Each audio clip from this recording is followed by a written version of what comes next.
Hi everyone. मेरा नाम है ऋषभ चौहान एंड इतने काफ़ी टाइम से मैंने एक बहुत बड़ा ब्रेक लिया है। और जैसे कि आप देख सकते हैं इधर बारिश हो रही है और इस मौसम में मैं वीडियो शूट कर रहा हूँ क्योंकि मुझे टाइम नहीं मिलता और मैं यूट्यूब छोड़ चुका हूँ ऑलमोस्ट, क्योंकि मुझे व्यूज़ नहीं आ रहे थे एंड कुछ पर्सनल रीज़न। तो आज मैं अपने कुछ थॉट्स क्रिप्टो और स्टॉक मार्केट के बारे में देना चाहूँगा।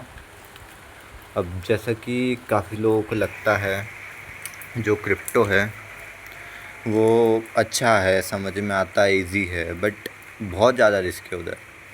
और आप बस बुरा नहीं मानना किसी को, मैं किसी भी नीच की बुराई या बड़ाई नहीं कर रहा हूँ, मैं जस्ट थॉट दे रहा हूँ, आप लोगों को बता रहा हूँ कि सही रहा क्या है। पहला नियम आप ये समझो कि किसी भी चीज़ की मैं बुराई नहीं कर रहा हूँ, जैसे फिर कमेंट में आके फिर लोग गालियाँ बकेंगे, फिर बोलेंगे, इसलिए मैं 3 से 4 बार आपको पहले बोल रहा हूँ। अब इस वीडियो को स्टार्ट करते हैं। Hi guys, my name is Rishabh Chauhan और मैं एक finance related YouTube channel run करता हूँ जिस पर आप ये वीडियो देख रहे हैं, और यूट्यूब चैनल का नाम है पंखुरी। तो गाइस सिंपल सी बात है, मैंने करीबन 5 हफ्ते हो गए होंगे, आई थिंक ऑलमोस्ट 2 महीना मान लो, ऑलमोस्ट 2 महीने का एक बड़ा ब्रेक लिया था। तभी मैं फ़िलहाल वीडियो डालना चालू करूँगा। मेरी एग्ज़ाम्स आ रही हैं, इस वजह से मैं थोड़ा डिले करूँगा, लेकिन मैं डालूँगा। सबसे पहले तो अपन दोनों के पॉइंट्स उठाते हैं। जो स्टॉक मार्केट है वो रन करता है डिमांड एंड सप्लाई पे। डिमांड एंड सप्लाई किसी को समझ में नहीं आएगा तो मैं सिंपल वे में उसको समझा देता हूँ।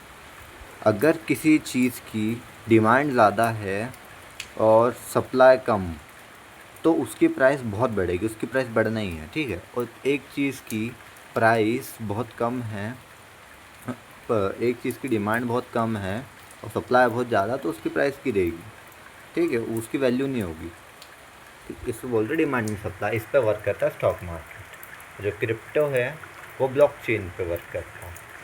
कितने बायर्स आए, कितने सेलर्स हैं, ये भी होता है ना, जो मना नहीं कर रहा हूँ, बट जो क्रिप्टो है वो आप एक डिजिटल करेंसी पे उसमें पैसा डाल रहे हो। और जो डिजिटल करेंसी है वो थोड़ी अनस्टेबल रहती है, कभी भी गिर जाती, कभी 10% बढ़ जाएगा, कभी 20% गिर जाएगा, मतलब इतना अनस्टेबल है कि आप सोच भी नहीं सकते। अभी हाल फिलहाल में मेरे कुछ फैमिली और फ्रेंड्स हैं, उन्होंने भी क्रिप्टो में ट्रेडिंग करना चालू करी थी। स्टेप मिंट ऐसी कुछ था, डॉक्टर मिंट की step mint, I don't know, कोई सी कंपनी थी, उसमें वो 10,000 कदम चलते थे तो उनको टोकन्स मिलते थे। उनको एक सब्सक्रिप्शन खरीदना रहता था, वो डॉलर्स में पे करते थे उनको।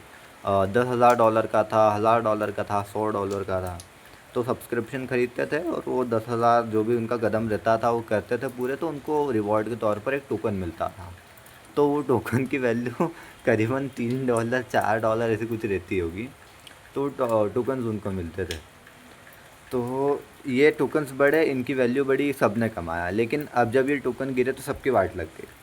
तो मेरे एक दोस्त है, मैं नाम नहीं लूँगा, उसने कल एक स्टोरी डाली जिसमें वो BNB नाम का कोई कॉइन है, कि पता नहीं किसका है, मुझे नॉलेज नहीं क्रिप्टो के बारे में, मुझे सिंपल सा बेसिक मालूम है तो मैं उसी के बारे में बोल रहा हूँ। तो उसमें उसने दिखाया कि मुझे $1,000 का प्रॉफिट हुआ है। तो मेरे लिए एक ही रिप्लाई है कि भाई तुम्हें 30% टैक्स भी भरना है क्रिप्टो से। आप जितना प्रॉफिट कमाओगे 30% भारत सरकार को टैक्स पे करना पड़ेगा। और ऊपर से टैक्स तो आप पे कर ही रहे हो, लेकिन जो गवर्नमेंट है वो गारंटी भी नहीं ले रही। गवर्नमेंट गारंटी कभी लेती ही नहीं क्रिप्टो की। वो बोलती है कि आप इधर क्यों जा रहे हो, आप स्टॉक मार्केट में जाओ, इक्विटी में ट्रेड करो। इक्विटी में ट्रेड करोगे तो टैक्स कम देना पड़ेगा, लेकिन क्रिप्टो बहुत बुरी चीज़ है। मतलब आपकी औकात है तो आप जाओ और खरीदो, आप अगर अफोर्ड कर सकते हो। लॉस हुआ तो आप पूरे डूब जाओगे। लेकिन इक्विटी कंपनी भाई 1 साल गिरेगी, 2 साल गिरेगी, तीसरे साल में तो बढ़ेगी। इक्विटी आप कंपनी में थोड़े भागीदारी रख रहे हो अपनी, हकदार हो आप कंपनी में, भले आपके पास एक शेयर, आप कंपनी के लिए वैल्यू रखते हो, आप कंपनी का स्टॉक रखते हो। तो ये है दोनों में डिफरेंस। अब मैं एक समरी भी दे देता हूँ।